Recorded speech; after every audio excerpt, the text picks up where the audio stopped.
My name is Jerome Pinckney, and I'm a resident of Brockton, Massachusetts. Mr. Pinckney, how long have you lived in Brockton? About 22 years.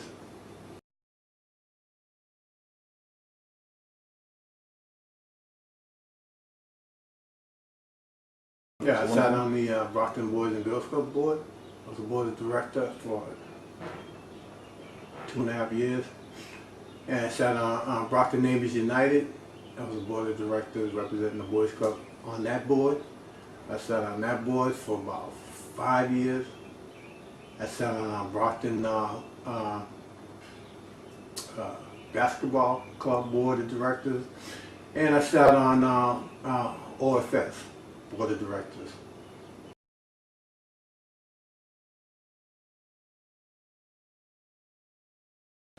I've seen some change. I mean, I was more important on the education of children that go to the Boys and Girls Club. So my main job was to train them, help them be trained in computer field at the Boys and Girls Club. Plus, I was the president of what we call the Fathers Club. Fathers Club was for fatherless children, because we all know that fatherlessness is the #1 social problem in America.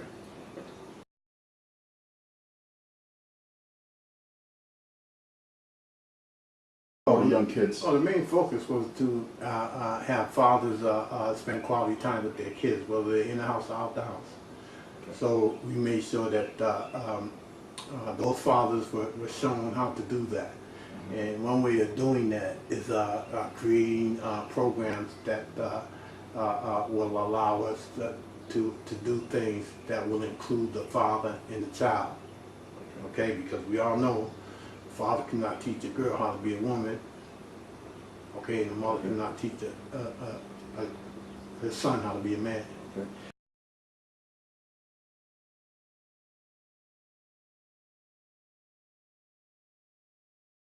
A lot of kids, you can't, you can only help one kid at a time, you know what I mean, because that's just the way it is. And then you have, I had a lot of kids that I dealt with because I coached basketball in the summertime, okay, on the east side of Brockton, and I have a lot of kids on my team where, you talk to them every day and you try to, help them out with certain issues that are going on. And some kids heed what you're saying. Some kids they don't. So okay, in terms of going to Brockton High, well, a lot of kids got issues going up there, okay, but more minorities than any other. Yeah. Okay.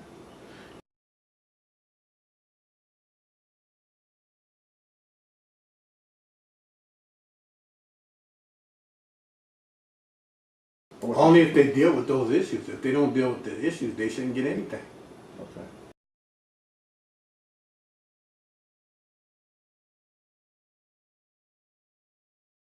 I don't think I got my money's worth in terms of my kids going. All 3 of my kids graduated, from Brockton, but being satisfied with the way some things went up there at the high school, I don't necessarily agree with. Why do you think there's a big difference between the treatment of minority students versus white students? Yeah, I think that minority students are being treated different than white students, okay, and I think that's a fact. Okay. You know what I mean? And I don't know if that's ever going to change, because it's part of the culture in the city. Okay. You know what I mean? It's part of the culture, so, it's not going to change unless the people, okay, make it change.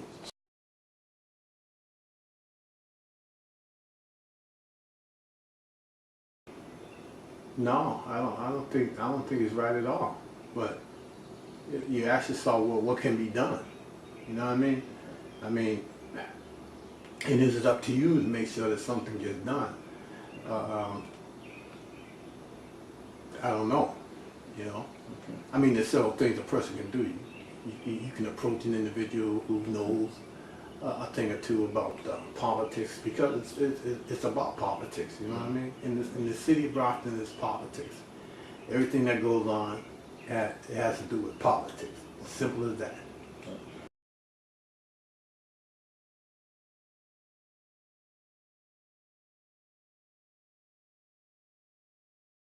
The thing about black representation in the city of Brockton, nobody wants to ruffle anybody's feathers. Okay. That's the problem with black representation in Brockton, whether it's the NAACP or a Brockton City Council person who's minority. Okay. It's like they don't want to bump the system, okay, because their friend might be part of that system. Their friend might be white, but he's part of that system. You know, and it's like the good old boys club, you know, in Brockton. Yeah. You know, we won't do or say anything to ruffle anybody's feather, mm-hmm, because of what?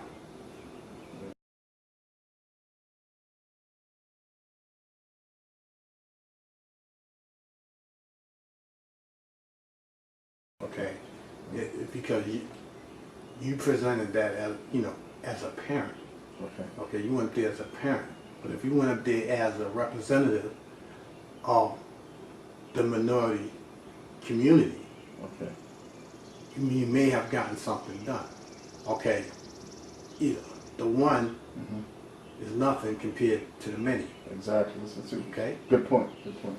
All right. So now you said I should probably try to do more, and probably I will do more now that you mentioned that. We'll probably sit down, you know, talk to you off camera and try to get a bigger coalition going as far as solving this problem. Well, I think the main thing to do is to approach the black representatives, okay, in the city and get their response. Okay, and if there's no response, at least you can say that you did approach them. Okay. And you can also bring out the fact that you got no response from your black representative too. So.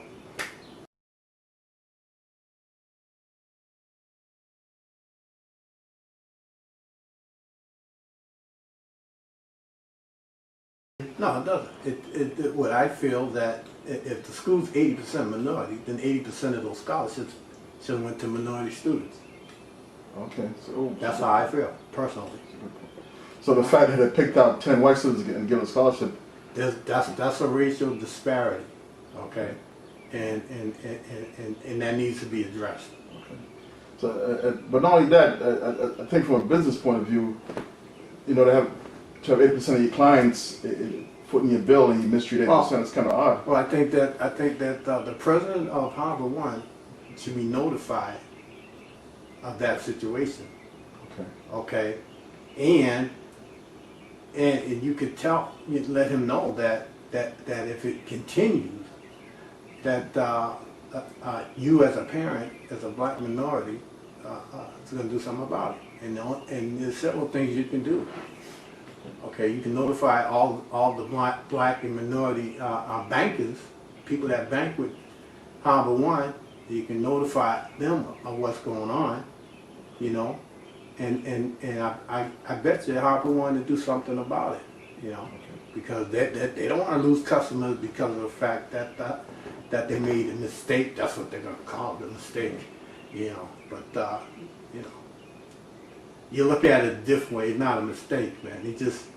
They took information that the school gave them, you know, and they awarded those particular students with those scholarships.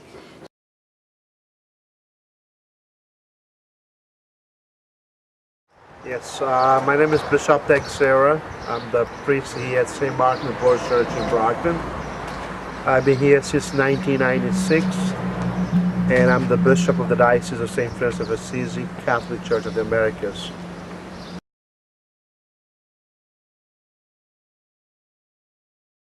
Well, as I said prior in our conversation, I've been here since 1996. And the reason why I came here is to help the immigrant community and the minorities. And my main ministry is the high-risk young people, high school and middle school, and those who are dropouts. and basically we have dealt with all the problems in Brockton since 1996. But lately, you know, it's become even harder, especially with the school department here in Brockton. So we have been outspoken of so many issues with the school, and actually have families in our church here who also had issues that I helped for years and so forth. And other people, you know, we are a very welcoming community, we are very ecumenical. We serve everybody here in Brockton, despite, you know, your faith, religion, your culture, your race, whatever you are. Yeah, you know, So good. So today, my main focus is to help me understand the school system from your point of view, from the religious point of view, from the economics point of view, from the social point of view, and how it plays with these, how it's affecting students of color, or, you know, black kids the most, where sometimes the kids might feel lost, but you're there to help them. So with that, I think it might be a long conversation. So let's try to find a seat to sit down and discuss this issue. Sure, we will. Thank you.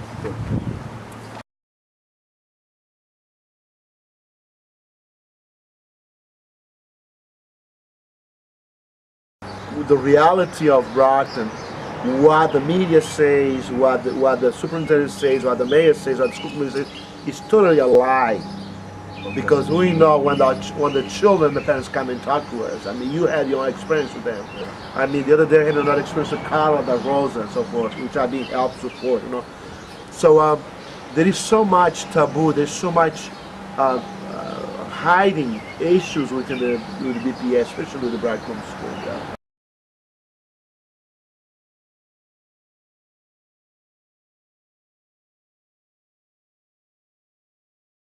Well, first of all, I mean, as you know, it's a huge bureaucracy. It's a huge corruption. You know, it's a huge lies and so forth. I mean, how can you have a superintendent of the school department here in Brockton saying, you know, we need a casino by the high school. Okay, we need like a smoke shop right now by the high school. You know, how can you expect a woman like that to be able to really do something good for our children? You know, what kind of example is that? But thank God we're victorious. You know, we win the game at the end of the day. Now, I always find difficult to sit down to the superintendent or the school committee guy, like that guy in the chair, whatever his name is, so forth. You know, lie in your face, not be honest to you. Not have the courtesy to respect you, promise you something and do something totally different.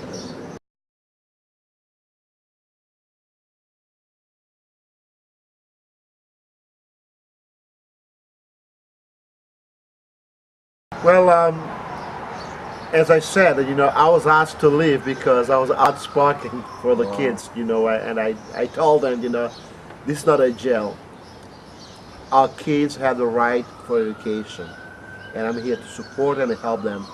And that time, majority of it were white people on the board, and actually there was a conflict of interest.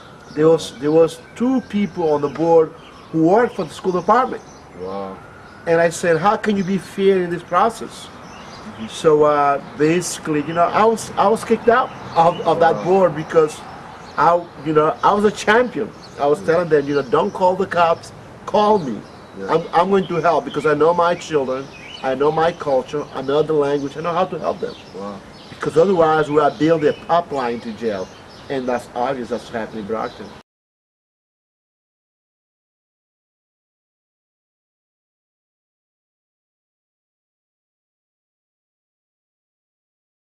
We met through the Brockton interfaith community. We met with the police department. And that was one meeting. They never came back. Nothing happened, so forth. I mean, as I said, you know, we met with the superintendent. We talked about another type of punishment. Instead, he called the cops. Instead, call the police. You know, call whatever. Call us. Let's go sit down with these children. Let's have a mediation. Yeah. Let's go have a restoration here. You know, let's go build some type of reconciliation within the kids and the school system, so then we don't have to waste all these resources and all energy that we don't have.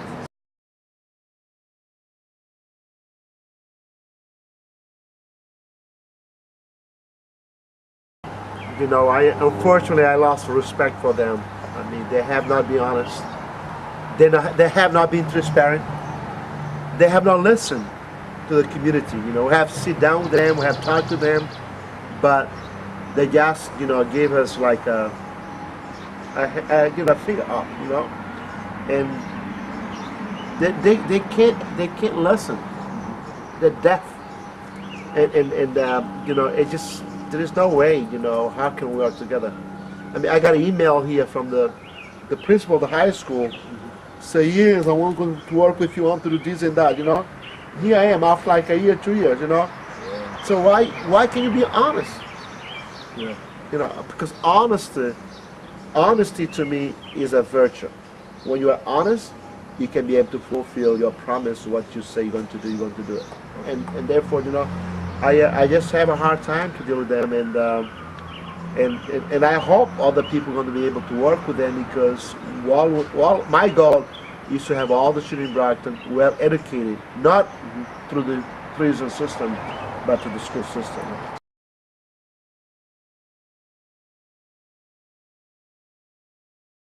I met with the students. They met here in my church.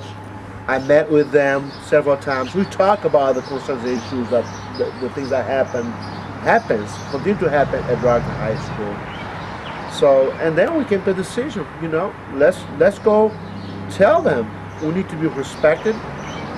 We need to be given the same opportunities that the other people have, white students have, and so forth. And to me, that was a great moment for the black and brown kids coming together and saying, you know what, let's get out here. Because, you know, Michael, in reality, our children have the right to be educated. That's the constitutional right, to be educated, period. And there is, you know, and they are the majority in Brockton High School, and they got all the dollars there.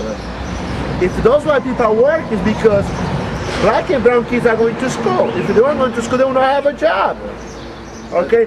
And that's why those dollars are coming from. So they, you know, and we had to stand up on that. And that's why they did. They stand up, they walk out, and I was there.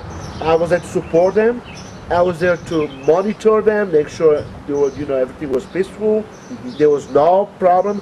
I was there to protect them, because I didn't want the police to come and arrest them or kick them the way they do all the time. Yes, I was there to show them I do care, and I will care for them whatever until I'm a like your own kids. Yes, wow, yes. That's deep.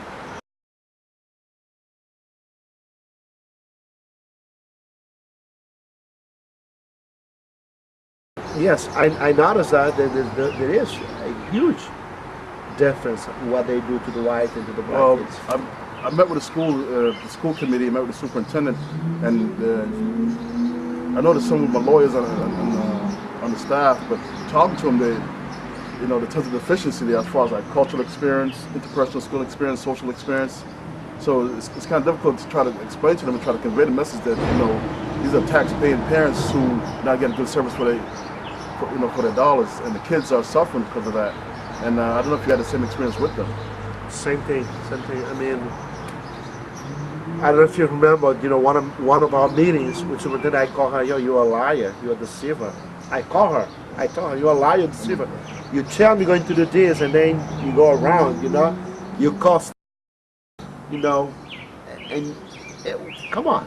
And I'm glad you mentioned that name, part of NAACP, and what a lot of these people who don't have, say, cultural experience to know that the black culture is very diverse. You have black Americans, you have Africans, you have West Indian, you have South Americans who are black, and for some reason they always try to have a go-to guy like this, say, you know, NAACP that to speak for everyone, and it's, who does not have representation. Yeah, it's they not don't fair. even have It's a membership.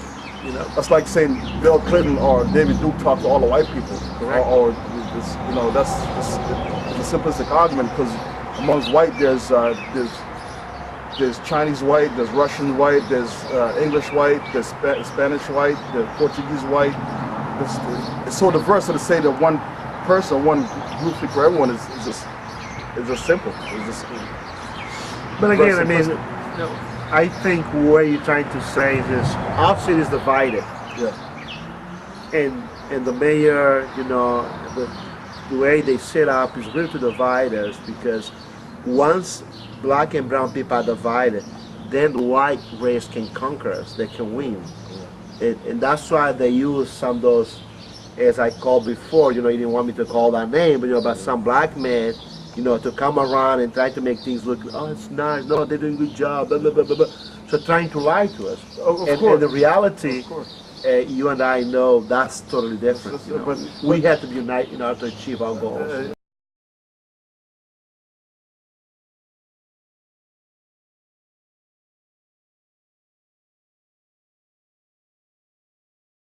Each school system in this nation, in this state, is different, depending on who you have within the school department. When you have a good representation of black and brown within the school department, or the school committee, or the city officials, things will change.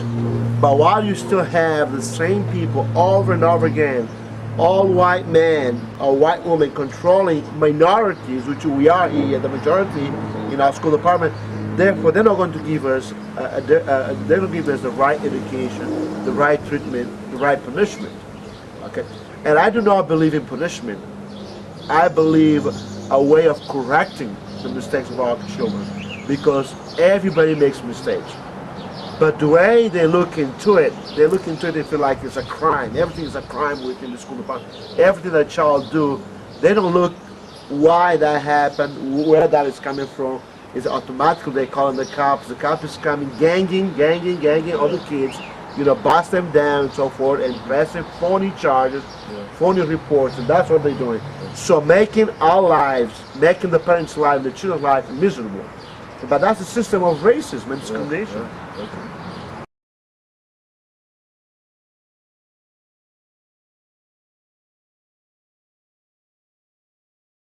The thing about what we need to do, we need to be united and strong to protect the education of our children in Brockton. We cannot allow the school department, the police department, the mayors, whatever it is, the court system, to make our children, at the end of the day, to become criminals and be sent to jails. We need to stop that. And that's what we're doing. We are stand up in their face and tell them our children came to school to be educated, not to be sent to jail. Exactly. Stop this pipeline, stop this prison system you have. Give them the tools, give them the right people to educate them. Not racist white men or white women to come and teach them. Because all they're doing is accuse them for phony charges and so forth. That's what's happening. Okay. Thank you. Thank you, sir. Appreciate it. Yes. I'm with another great person here, Tony Saunders, a great person. He's very spiritual, not in the church aspect, but in the metaphysical aspect. But we're not here for that. We're here to talk about a great work with the minority students and our cause as far as pushing them forward and helping them achieve their goals and for better education and the equal opportunity, with everyone. Without anything further to say, please explain who you are. Yes. Hi, I'm Tony Saunders, and I'm an educational consultant for children with special needs. I don't just work with children with special needs, I also work with students who have issues in school and they call me and ask for my help for example, discipline issues.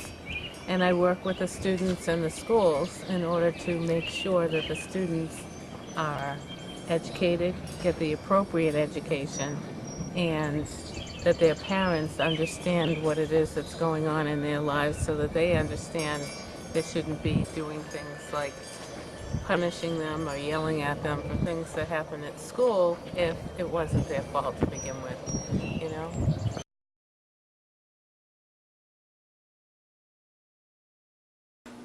Well, understand that when a parent finds out that they're going to have a child with a disability, they can do one of two things. They can let the system take their child and do whatever they are going to do, or they can get educated and find out exactly what they're supposed to do so that you make sure that it gets done.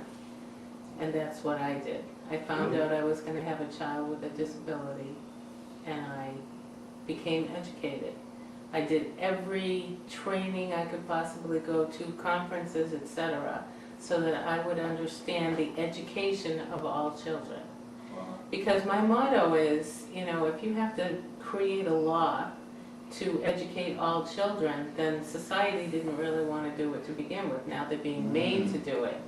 And human nature doesn't allow for, well, let's just say that human nature, people do not always do what they are supposed to do by law, as we all know. Okay.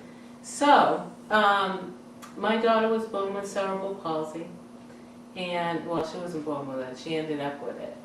And I said no to just about everything they wanted to do. They wanted to put her in a special needs class, they wanted to put her in a special needs school. They didn't want to educate her with her peers. And my whole educational system training told me that she needed to be in a regular ed classroom with her peers, learning the same things that they learn, so that she'd be able to go to college if she wanted to, you know, graduate with a diploma. And they put her on a track that they didn't want that to happen. I put her on a track that did. So with that being said, how did you go about making the changes necessary to, for her to be successful among other students, and Well, what I did was I made sure that she had all of the assistive technology that she needed. Because when you have cerebral palsy, your hands don't work the same. You know, you may not walk, or you might walk, but it doesn't matter.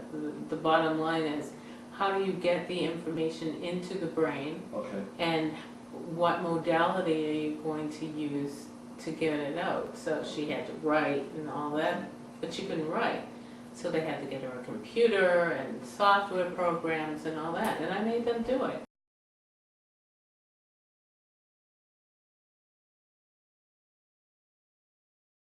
She graduated with a diploma. Okay. She was one of the top students in her class. Wow. She went to college, and now she owns her own business. So she's doing pretty well for a person that they wanted to just stick in a room. So another thing, once you were helping do it, did you find other parents in the same type of situation, or? Yeah, well, what happened was, you know, when you get into this arena, people start hearing your name, and they want your help. Can you help me too? So I started helping people just for free, just for nothing, you know, because I figured, you know, I had to go through the same thing. Let me help you learn how to go through what I went through. And I built my reputation on just helping people. So basically, I guess it wasn't about the money, it was about the love of giving back and helping others to succeed also? Absolutely. It wasn't until I actually created a business that I ended up having to pay, charge for my services.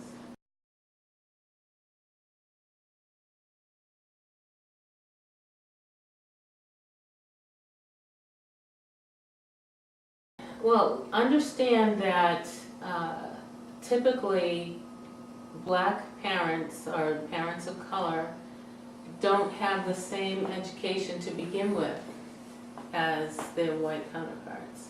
So they're not quite sure what to do for their kids, because they don't know, you know, it was very difficult for them when they were growing up and going through school. Some of them may have been in special education, some may not have, some may not have even graduated from high school. We don't know. So, you know, it's the gamut. And unfortunately, the organizations that are supposed to go into the, you know, the residents and working with different parents, etc., they don't do it. They mainly go into the white towns rather than the towns that are predominantly people of color.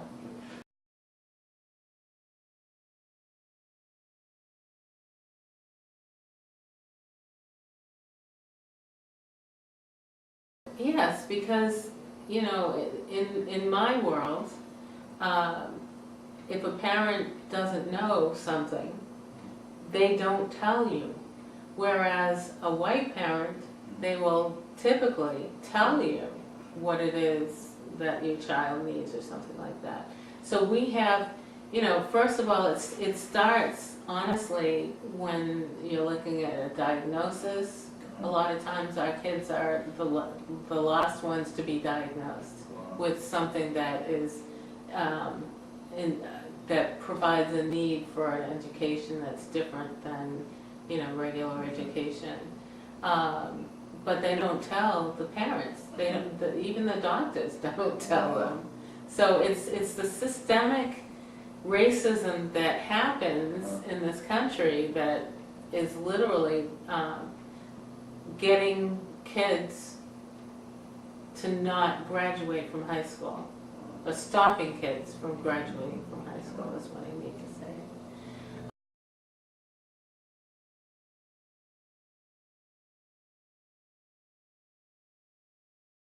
I had a Haitian student who had no special needs, and I work with anybody.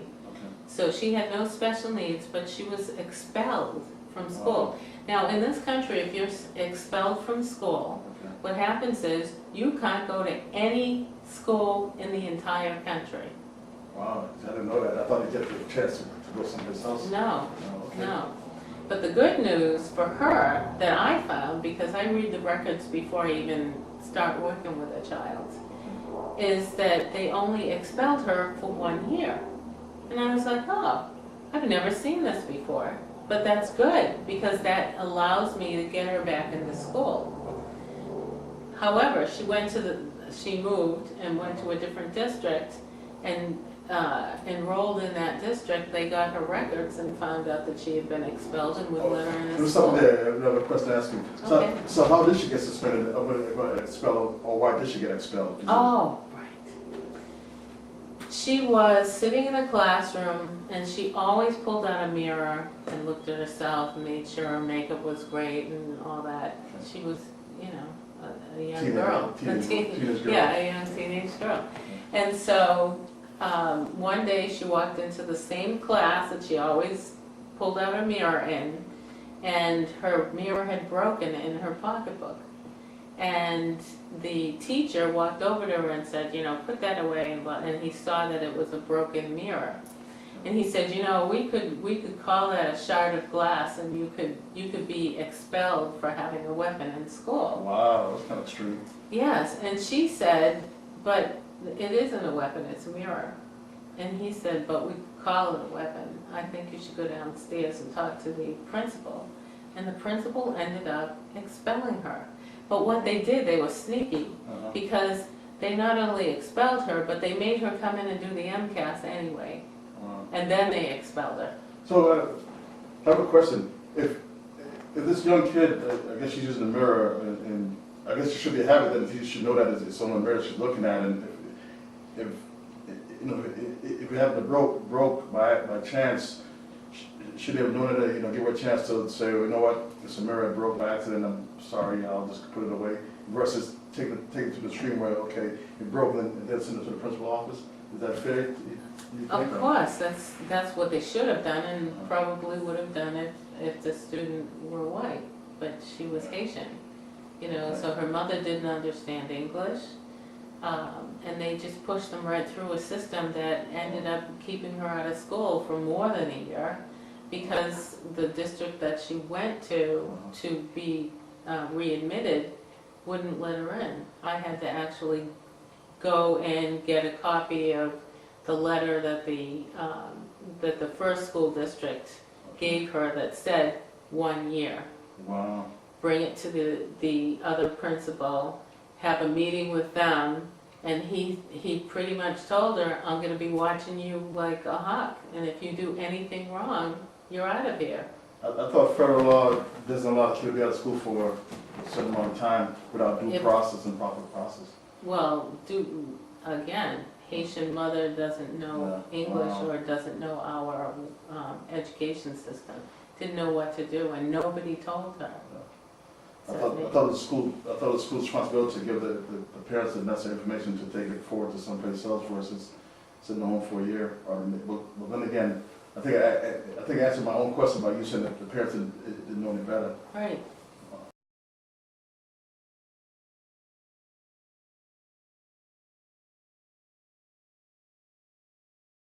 Oh yeah, there are lots of stories. I'll give you one of an autistic student who was in a VOTEC school. Okay.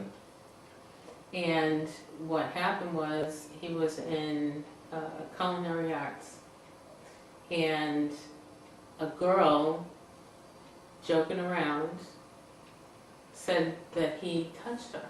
Wow. Now I have to tell you something. This was a big black male. He was over 6 feet tall, in high school. He didn't talk to anybody because he's autistic, and a lot of students that are autistic don't like people around them or anything, but they can get the job done, you know? And so the first thing that they said to the mother was, do you want us to actually educate your son, or do you want us to just teach him a trade? Wow. This was a school. Wow. Okay, that's the first thing they said. And then as time went on and this girl did this, they filed charges against him for sexual harassment. Wow. She said he touched her on her shoulder. Now, whether or not he did, I wasn't there, only she was and he was. However, this student's records said that he didn't like people. He didn't touch anybody. Yeah. He had sensory issues, he didn't like people around him, and now all of a sudden this one white female was saying that he had actually touched her. So they put him in court. He was on probation, the whole nine out. He didn't even understand what happened. Wow. He didn't understand, but they put him on probation anyway, and that's against the law too, by the way. Because in reality, if you're not intellectually able to understand what's going on in the proceedings, they can't charge you with anything. That's good to know. But Wow. they did it anyway. Wow.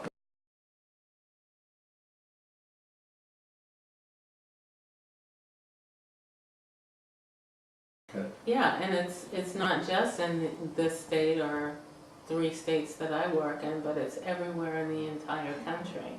You know, they just did a study in April, this past April, where they showed all of the statistics, and bottom line is we're at the bottom Wow. of education. You know, approximately 50% of children of color in the country, in the country, Makes no sense. don't graduate. Wow. What happens to us? We're feeding systems. We're feeding the juvenile justice system into the adult Yeah, system, of course. court system. Wow. One of the things that they start children of color with in the very beginning is being a habitual offender, because they may, you know, instead of raising their hand, they shout out the answer and things like that, which teachers do not like. Yeah. You know, and so if you do it too many times, get out of my class, I'm sick of you, you know, and they send them to the office all the time.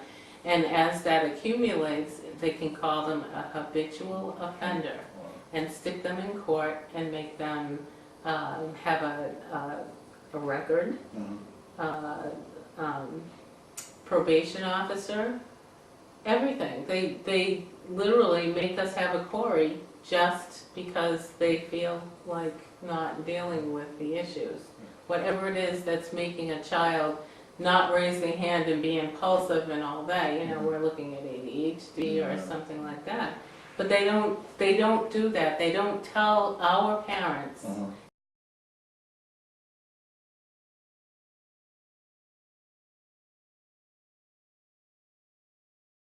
I have my master's degree in psychology of applied behavioral analysis, which is analyzing behavior so that you can work on changing it or extinguishing it, depending upon what it is. And so there are laws around what you're supposed to do when a child has a behavior problem. Okay. And people of color don't usually get that part of the law. In other words, the system does not tell them, oh, by the way, we're supposed to do a functional behavioral assessment and give your child a behavioral support plan and give them the supports that they need in order to help them learn how to be in the world.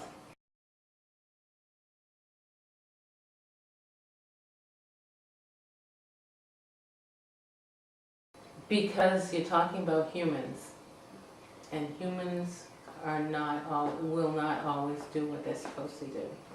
That's why. And if they have biases, like everybody grows up with their own understanding of black and white.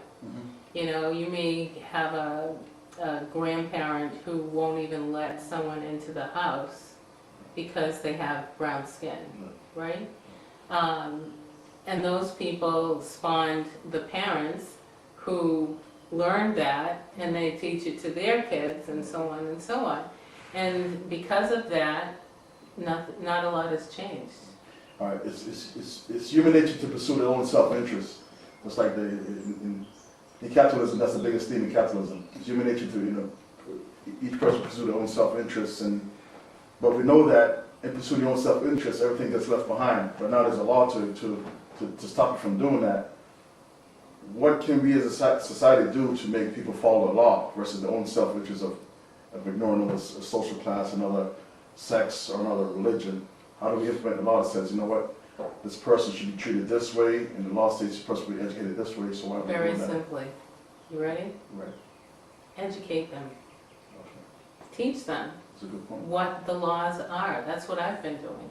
Teach them what the laws are, and then they'll be able to implement, you know, they'll be able to say, actually, you're supposed to do this, this, and this before you put my child in court.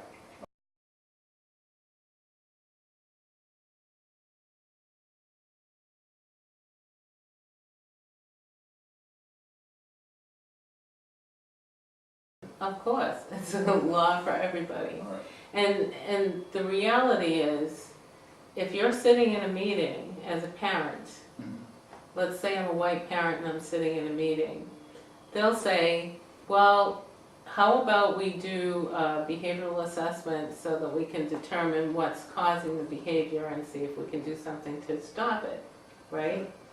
If you're a black parent or a parent of color, then they walk in and they say, we're expelling him, or we're suspending him for 10 days, Wow. and we're filing charges in court for a habitual offender, Wow. you know, and they do that. Oh, the other one is disturbing an assembly. All right, and those are the two things that the schools put children in school for, unless they've actually had a felony charge.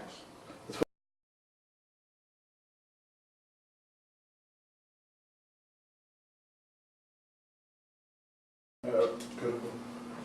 You know, as I'm talking to you, you know, flashing back to that young girl, you say was home for a year because of the class teacher used it, you know, as an excuse to get expelled. I'm saying a poor child who sat at home trying to figure out what's wrong with her, that she's in that bind. She did. Not only that, you know, all of the false thought that comes around that, okay, maybe because I'm, I'm a girl, maybe because I'm black, maybe because my parents is Haitian. All those false stories sit there, and all of that, a small story becomes a bigger story. Next thing you know, she's depressed. She could be doing some other stuff. Okay, so how do we, as a society, as a taxpayer that pay taxes, what can we do to help our black kids or help kids in general, to break that cycle? We have to unite them. Okay. I think the first problem in a society with our group of people, in other words, people with brown skin, I'll leave it at that, is that we don't teach each other how to deal with certain things, okay? We don't teach our kids, we don't teach the parents, we don't teach, the legislators and senators and all that. We have to start speaking, we have to stand up, we have to start exposing, because if we don't expose these things, they continue to go because they're behind the scenes. They continue to do these things. You know, when I did my thesis, it was in 2012. Okay. Fast forward to today, 2016. Guess what? Still going on. Same stuff. Right? Same thing, Wow. everywhere. And, you know, our kids aren't getting proper teachers. We're getting first-year teachers or teachers that don't even have certification. There are a lot of issues. And those issues aren't going to go away if we continue to sit and not do anything about it. You're right. So I know you play a big role as far as educating parents, you know, educating students and teaching them about their rights and Yes. federal and state laws, stuff like that. And to me, that's that's bold. That's big. Some people, you know, are receptive to it. Some people they follow that old story. You know what? That's not me. I can't do that. I'm too busy working, paying my bill or my mortgage. So let me just sit in and get along. Let me not like rock the boat. But until you decide to make change for yourself, you can't make change for the future generation. So, you know, to me, you know, I'm glad I met you, and I love the work that you're doing. I think it's excellent. I just wish we had more parents and more people like you that say, yeah, let me try. It's not about my kid, like you say, you know. Yeah. It wasn't just about your daughter, it's about helping other parents that That's have right. the same issue. But look at it now, it's in 3 different states and multiple cities, and you do the right thing, you know, getting the word out. Like I said, I'm glad I know you, and you know, glad I met you. Thank you. Thank you for your Thank time. you. It was great. Thank you. That's funny there. I know. Wow, I can't believe that. You guys, thanks That for was having great. me. Absolutely. Great. Thanks for you having so me. much. Appreciate it. A lot of knowledge, Tony. Thank you. Great to see you, man. All for day. coming Thank by. you. No Appreciate problem. it. No problem. Thank you, guys. Yeah. All right, I'll see you guys. All right. Be well. Thank you. Bye.